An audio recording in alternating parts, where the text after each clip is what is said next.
यह कहानी है एक ऐसे भक्त की जिसकी आंखों में रोशनी नहीं थी, पर उसके हृदय में भगवान के लिए इतनी अटूट श्रद्धा की कि स्वयं भगवान को उसकी लाठी बनकर राह दिखानी पड़ी। यह घटना हमें सिखाती है कि सच्ची भक्ति और विश्वास असंभव को भी संभव बना सकते हैं। सूरदास का परिचय। अंधकार में भी प्रकाश का अनुभव। प्राचीन काल की बात है, भारत के एक छोटे से गांव में सूरदास नामक एक व्यक्ति रहता था। सूरदास जन्म से ही नेत्रहीन थे। उनकी दुनिया रंगों और आकारों से वंचित थी, पर उनके भीतर एक अद्भुत आध्यात्मिक प्रकाश था। भगवान श्री कृष्ण के प्रति उनकी गहन अप्रतिम आस्था। वे बाहरी दुनिया की मोह माया से परे अपनी आंतरिक दृष्टि से भगवान की दिव्य स्वरूप का दर्शन करते थे। सूरदास का पूरा जीवन भगवान कृष्ण की भक्ति को समर्पित था। दिन रात वे कृष्ण के भजन गाते, उनकी मनमोहक लीलाओं का स्मरण करते और अपने मन की आंखों से उनके स्वरूप का ध्यान करते। उनकी आवाज़ में एक अद्भुत माधुर्य और भाव था। जो भी उनके भजन सुनता वह मंत्र मुग्ध होकर रह जाता।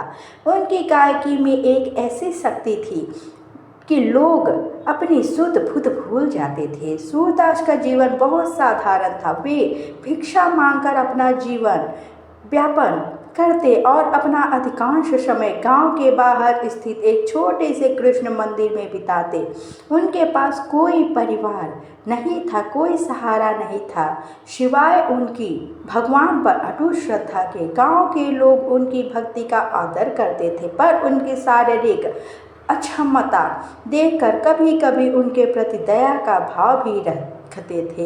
एक बार गांव में भयंकर बाढ़ आ गई। लगातार कई दिनों की मूसलाधार बारिश ने नदियों को उफान पर ला दिया था। चारों ओर पानी ही पानी भर गया था और गांव के मंदिर तक जाने वाले सभी रास्ते जलमग्न हो गए थे। सूरदास जो प्रतिदिन मंदिर में अपने प्रिय कान्हा के दर्शन करने जाते थे, इस आपदा के कारण मंदिर तक पहुंचने में पूरी तरह असमर्थ हो गए। उनके हृदय में असहनीय व्याकुलता बढ़ने लगी। भगवान के दर्शन के बिना उन्हें एक पल भी चैन नहीं आता था। मंदिर तक पहुंचने की तीव्र इच्छा ने उन्हें अंदर से झकझोर दिया था। उन्हें लगा कि उनके कान्हा अकेले होंगे और वे उनके दर्शन के बिना कैसे रह सकते हैं। बाढ़ के पानी में एक नेत्रहीन व्यक्ति के लिए रास्ता ढूंढना लगभग असंभव था। गांव के लोग उनकी सुरक्षा को लेकर चिंतित थे, उन्हें बाहर निकलने से लगातार रोक रहे थे। वे समझा रहे थे कि इतनी बाढ़ में बाहर जाना अपनी जान जोखिम में डाले जैसा है, पर सूरदास का मन नहीं मान रहा था। उनकी आत्मा भगवान को पुकार रही थी और उनकी भक्ति ने उन्हें हर डर के ऊपर उठा दिया था।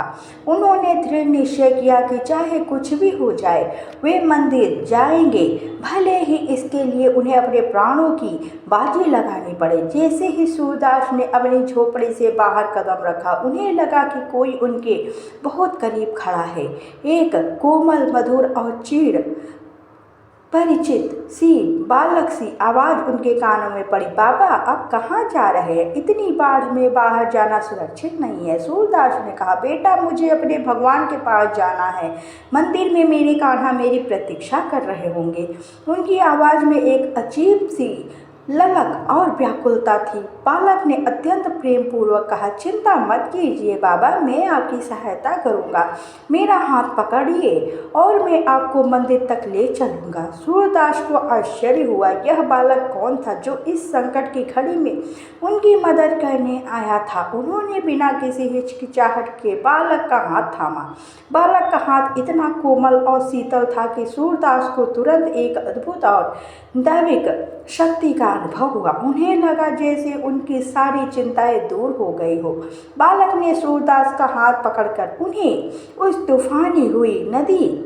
उफनती हुई नदी और पानी से भरे रास्ते को पार कराया। जहाँ एक पल पहले सूरदास को राह नहीं दिख रही थी, वहीं अब उन्हें लगा कि बालक के साथ चलने में कोई कठिनाई नहीं है। बालक उन्हें सही रास्ता दिखाता गया, पत्थरों और गड्ढों को बचाता रहा। सूरदास को ऐसा लगा जैसे कोई अदृश्य दिव्य शक्ति उन्हें आगे बढ़ा रही हो, उन्हें हर खतरे से बचा रही हो। उन्हें इस बात का जरा भी एहसास नहीं हुआ कि वे बाढ़ के पानी में चल चल रहे हैं। उनका पूरा ध्यान उस बालक के हाथ और उसकी आवाज़ पर केंद्रित था। अंततः वे मंदिर पहुंच गए। जैसे ही वे मंदिर के गर्भगृह में पहुंचे और भगवान कृष्ण की मूर्ति के सामने खड़े हुए, सूरदास ने बालक का हाथ छोड़ दिया।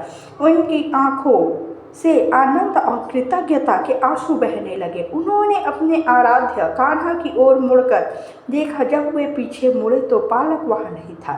सूरदास को कुछ समझ नहीं आया, वह बालक इतनी जल्दी कहाँ चला गया।